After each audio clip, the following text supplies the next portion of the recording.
Alright guys, it's been over a year, but Pixar has done it. They've released a brand new movie. You are watching my review of Inside Out.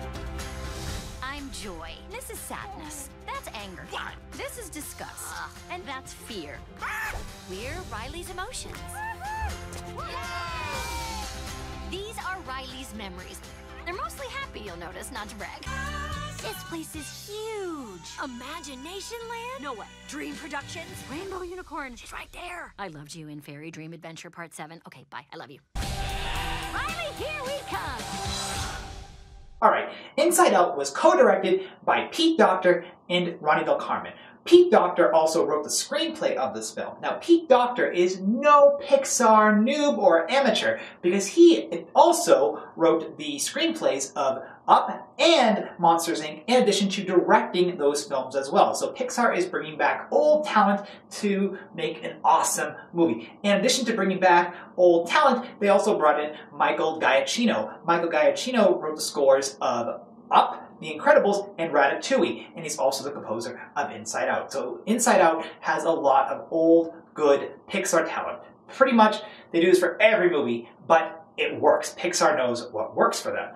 So, on top of an awesome crew, we have a pretty cool cast. Amy Poehler is the voice of Joy, our main protagonist. Phyllis Smith is the voice of Sadness. Louis Black is the voice of Anger. Bill Hader is the voice of Fear. And Mindy Kaling is the voice of Disgust.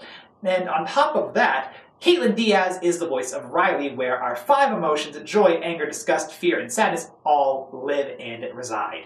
And that is pretty much the basics of this film, and I have really enjoyed it, but I'm going to hop off the green screen and talk to you guys more and give you my initial reaction to the film and a bit more of an in-depth review. So, hold on. So Inside Out did not disappoint me at all.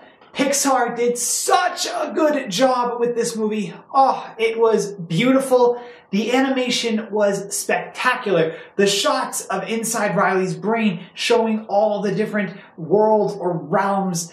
Long-term memory was gorgeous. The islands, Memory Island, Hockey Island, Fammy Island. Oh, they were so gorgeous. And the basic plot of this film was so interesting and original. Pixar obviously is known for having completely original movies, and this one blew me away. The whole movie, I was thinking, wow, I did not see that coming. Oh wow, maybe it'll do this. No, it blew me away. I did not expect anything. I was so excited and happy, and at one point, even I got upset because the way the story progresses, you really feel for these characters, in my opinion. Oh, they're so connectable. Amy Poehler does a great job as Joy. She's really funny, and she makes you happy. And then Phyllis Smith as Sadness. She's great too. Phyllis Smith and Amy Poehler, you know, obviously they're playing Joy and Sadness, and they're like the total polar opposites. And it's a fun combination to see how the two interact with each other and how they get back to Riley, because the main premise of the movie is after Riley's born, and you know, Joy makes most of Riley's memories happy, but they also work alongside the other memories being disgust, anger, and fear. Excuse me, emotions, not memories. And what happens is Riley's core memories, the main ones that, you know, she can reflect on that can make her happy, they get scattered, and Joy has to grab them. She grabs them before they, you know, they get lost. And then Joy and Sadness get lost in long-term memory, trying to get back. And then they meet Bing Bong, who's Riley's imaginary friend, and he guides them. But, you know, he's an imaginary friend from when Riley was 3, so it kind of puts them on like an off path, so they lose focus many, many times. But there's so many cool points when they're in Riley's dreams or when they're in Riley's imagination. It's very good, but at the same time, we see fear, anger, and disgust working on how to keep Riley happy, but they don't know how to make Riley happy because that's not their emotion. They don't know joy.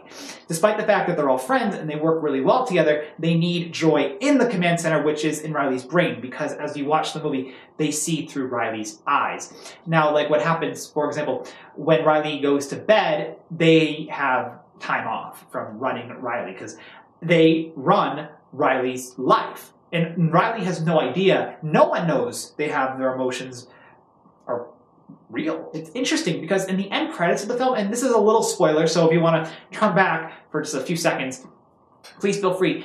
But you learn from the end credits that every person has emotions, and even cats and dogs have emotions. So you really wonder, how does this work? It's not really explained too well, but at the same time, the animation is so breathtakingly vivid that you don't care. And the writing is so great. The jokes are so, I found them to be really funny.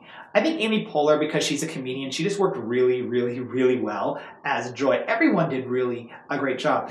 Caitlin Diaz as Riley was perfect too, because Joy is the protagonist with Sadness being the deuteragonist, with Riley being the tritagonist outside, dealing with the absence of fear and sadness, or sadness and joy, excuse me, because fear is up there. Riley's dealing without joy and sadness, and, you know, only having fear, anger, and disgust to kind of run your mind. It doesn't really work.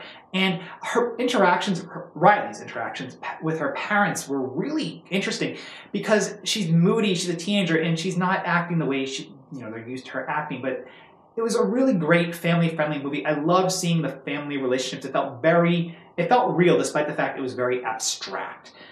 Everything about this movie, in my opinion, just made me so happy. The scenes when Riley's memories start to fade, again, a little bit of a spoiler, but what happens is, as the memories go away, Riley starts to break, or her personality kind of starts to break, I should say. And you kind of feel, actually you do feel for Joy, because Joy runs Riley to the extreme. Joy makes Riley who she is. Riley was known to being a very happy child, and when her memories break down, Joy has these great reactions to it. Now, again, another premise of the movie is Riley and her family lived in Minnesota, and then her dad gets a job in San Francisco and then need to move. So Anger's reactions to being in San Francisco are pretty funny as well. Everything is great in this movie. So just a quick sort of review of it. I don't want to give too much away. I just really liked it a lot. It was really fun. I would see it again. Let me know in the comments below what you guys thought about Inside Out, and if you'll be checking Inside Out out. I know it's kind of a funny way to say it like that. But again, just let me know. I really liked it. I would say it's definitely a 4.5-star movie. It's so great. And also, by the way, the music is very good too.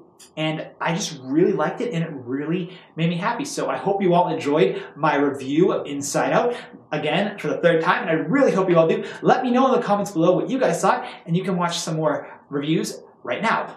Bye, guys.